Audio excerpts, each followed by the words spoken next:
On a toujours vu des gens qui sont assis entre quatre murs, qui ne sont même pas concernés par la situation, qui conçoivent des projets, des actions pour d'autres personnes. Il est temps que les personnes concernées soient au cœur de la lutte, qu'ils soient à mesure de dire voilà, pour nos questions de santé et nos questions de droit, voici ce qui est nécessaire à faire pour nous. Donc pour moi, je résume la lutte à ça, rien pour nous sans nous. Épisode 2, les agents de santé communautaire indispensables en contexte de crise. Bonjour à toutes et à tous, et bienvenue dans le deuxième épisode de cette série sur la santé communautaire. Dans le premier épisode, nous avons souligné à quel point les agents de santé communautaire sont un maillon essentiel de l'accès aux soins. C'est d'autant plus vrai en contexte de crise. Mais les investissements des États garantissent-ils une offre de soins suffisante pour soutenir les efforts que ces agents fournissent, bien souvent pour une faible reconnaissance, voire bénévolement ? Fatoumata Anne, socio-anthropologue spécialiste des questions de santé, nous répond par l'exemple de la récente pandémie de Covid-19.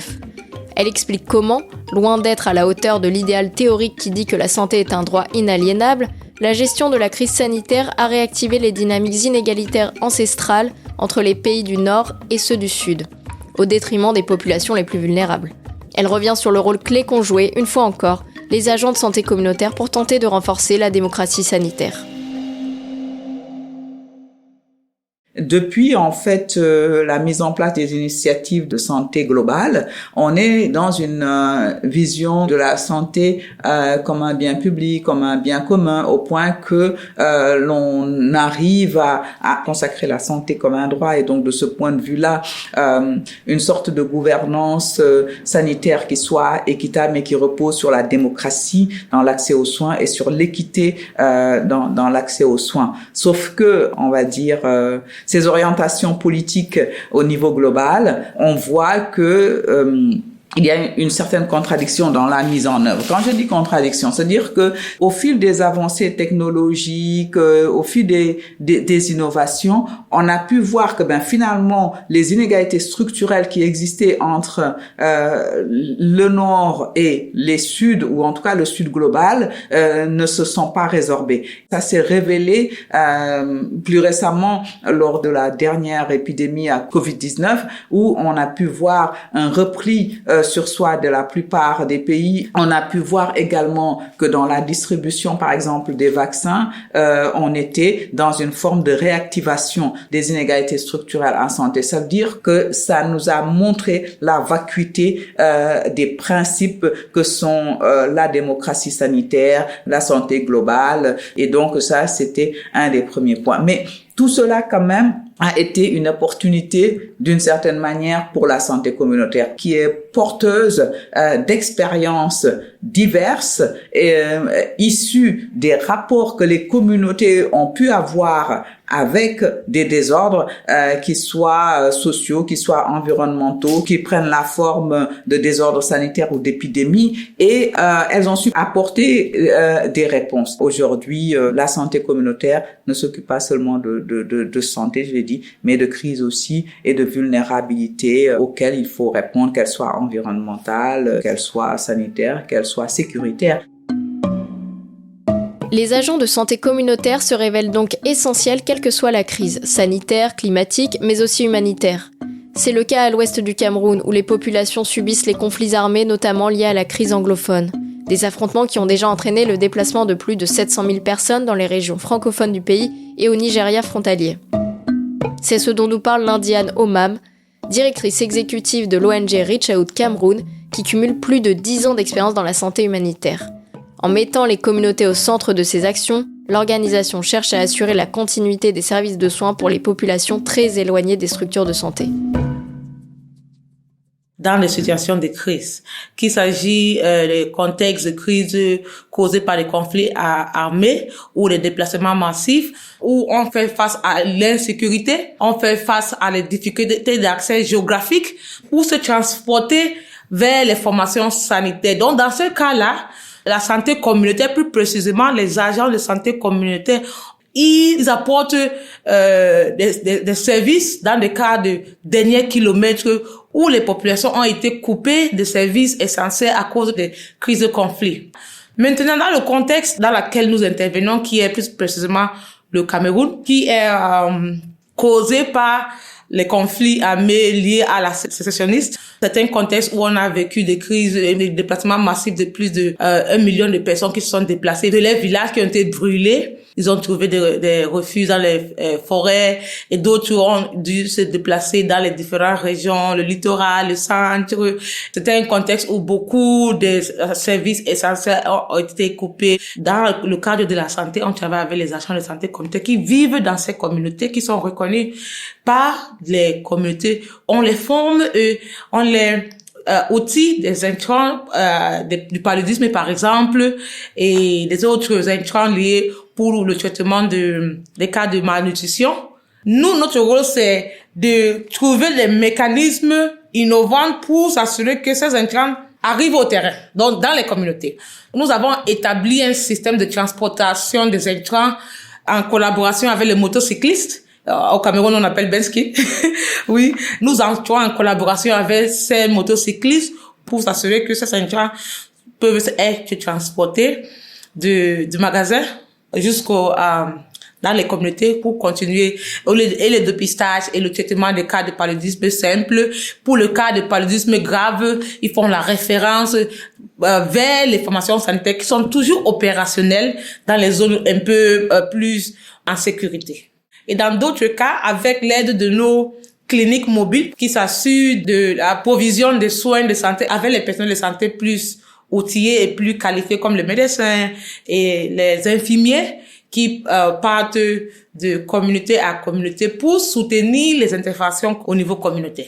On doit absolument s'assurer que dans tous les cas, on implique les communautés de la base du commencement des projets. Nous avons co-construit avec les communautés une approche participatrice qui implique les communautés dans la planification et dans l'évaluation des actions entreprises pour que ces interventions soient adaptées dans le contexte et qu'ils peuvent atteindre les besoins des communautés les plus diminuées, les plus éloignées, les plus difficiles à atteindre dans les contextes. Comme ces ASC vivent dans ces communautés-là et ils sont là pour soutenir et s'assurer de la continuité des services dans les cas où les communautés n'ont pas d'autre choix. La riposte aux pandémies connaît une crise sans précédent avec la diminution drastique, voire le retrait des contributions des États à l'aide publique au développement. La fermeture en juillet dernier de l'USAID, l'agence américaine pour le développement international, a été une décision brutale. Mais cette crise a progressé, lentement mais sûrement, bien avant ces décisions choquantes, et ce dans de nombreux pays.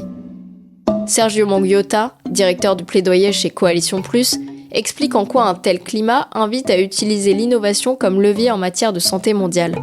Il revient notamment sur la prophylaxie pré-exposition, dite PrEP, injectable, comme outil préventif pour éviter les contaminations au VIH. Tout d'abord, j'aimerais bien rappeler le contexte dans lequel on se trouve. On est dans un contexte où jamais le monde de la lutte contre le VIH n'a connu une telle rarification des fonds. Donc, on a des contraintes budgétaires liées notamment au retrait des financements américains et où il nous est demandé de prioriser. Mais cette priorisation nous donnerait l'impression qu'il nous faudrait parler dans l'innovation parce que généralement, l'innovation est perçue comme une dépense et non comme un investissement. Pourtant, dans les contextes de crise comme celui que nous traversons actuellement, l'innovation a tout de bon parce que il y a un intérêt optimal à investir sur les nouveaux outils de prévention qui ont prouvé leur efficacité, comme la PrEP, qui permet de prévenir la contraction du virus du sida. Et cet outil de prévention qui a été annoncé comme la grande innovation devrait bénéficier à tout le monde. Parce que si on parvient à mettre d'ici 2026 10 millions de personnes sous PrEP, on a l'assurance d'infléchir la courbe de l'épidémie d'ici 2031. Aujourd'hui, ce qu'on sait, c'est que Gilead met cet outil de prévention à disposition pour $25,000 par an. Il y a un travail à faire. Il faudrait qu'on parvienne à mener des actions de plaidoyer assez fortes pour pouvoir faire en sorte que les licences soient accordées, les brevets soient accordés pour la production des génériques. On sait aujourd'hui que si on investit dans la PrEP à travers justement une approche de production des génériques, on devra investir environ $40 d'ici 2026 et $25 d'ici 2027 par an et par individu. Donc il y a un combat à mener actuellement avec les labos, avec Gilead, pour faire en sorte qu'il y ait accès justement aux licences pour pouvoir produire en masse, parce que l'objectif c'est d'atteindre d'ici 2026 au minimum une couverture de 10 millions de personnes. Quoi de plus mieux que la PrEP? Parce que si on parvient à avoir notamment de la PrEP injectable avec 2 prises par an, ça peut vraiment aider les personnes qui sont en mobilité humaine, les personnes en situation de migration. Ça peut vraiment être très utile dans ce contexte géopolitique très instable. Et pour moi, la PrEP, c'est la clé. Si on parvient à avoir une couverture optimale de ce type d'innovation, on est sûr qu'on pourrait infléchir la courbe du VIH d'ici 2031. Donc, cela ne veut pas dire qu'il n'y a que la PrEP, il n'y a que cette mesure de prévention-là. La question de l'investissement dans la santé est une question qui est assez vieille et pour laquelle les chefs d'État, notamment africains, ont déjà pris des engagements. Et le contexte international actuel devra justement nous rappeler de ces engagements déjà pris. Alors que cet entretien a été enregistré lors de la journée scientifique de juillet 2025, les arguments des acteurs de la lutte contre le VIH-Sida auront eu raison des laboratoires. Depuis fin septembre, les brevets ont été levés et le lenacapavir évoqué par Serge, une PrEP en 2 injections tous les 6 mois, est désormais disponible dans 120 pays pour $40 par personne et par an. Une immense victoire et un espoir qui prend forme. Celui d'une génération sans sida. À condition, évidemment, que l'accès au traitement soit effectif et équitable partout dans le monde. Cette avancée scientifique majeure a été possible grâce à un plaidoyer robuste mené depuis plusieurs années, en grande partie par les acteurs de la santé communautaire.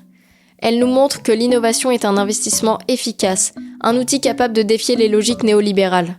D'autant qu'on le sait, le coût de la prévention est faible par rapport au coût de la prise en charge des maladies. Mais surtout, derrière les chiffres, il y a des vies, des millions de vies. Faire respecter les engagements déjà pris en matière de santé, par les pays du Nord comme ceux du Sud, revient à honorer un devoir éthique, un devoir humain.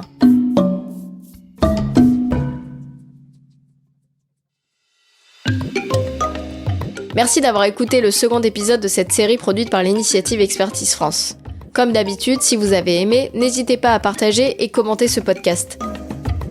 Retrouvons-nous dans l'épisode suivant pour aborder la question des femmes, bénéficiaires et actrices de la santé communautaire.